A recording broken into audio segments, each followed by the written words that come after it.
The gospel reading today speaks of the plan to betray and kill Jesus. We are in the midst of the dramatic build-up to the 3 holy days, the Passover of our Lord. And so we read about the Passover meal that Jesus shared with his disciples, even as the plot unfolds. The high priest, Caiaphas, the chief priests, the scribes, and the elders conspire. We see Judas just before the meal visiting the chief priests and coming to an agreement. 30 pieces of silver to betray his friend and master. And Jesus, fully knowing what is happening behind the scenes, prepares to celebrate the Passover with his disciples. A Passover that is a prefiguring of his own Passover from death to life, which will be enacted in just a few days. While the gospel reading tells us the story, the other texts we have today give us insight into the meaning behind the story that's unfolding. The prophet Isaiah's words tell us that Jesus is no unwilling victim, but is fully aware of what's going on. I gave my back to those who strike, he says.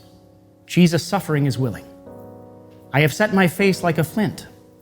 Jesus is determined to finish what he has set out to accomplish. The author of the book of Hebrews explains the unfolding plot even further.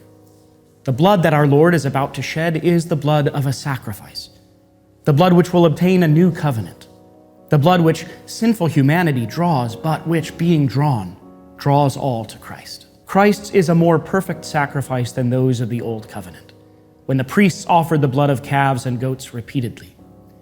Christ's sacrifice will be the sacrifice to end all sacrifice.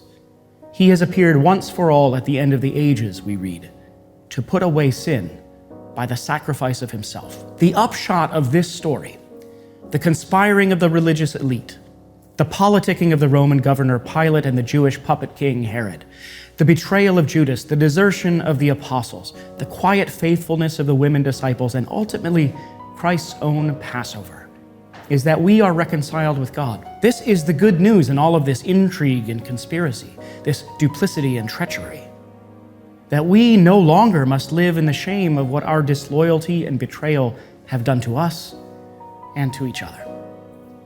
For now, Christ, having been offered once to bear the sins of many, will appear a second time, not to deal with sin, but to save those who are eagerly waiting for him.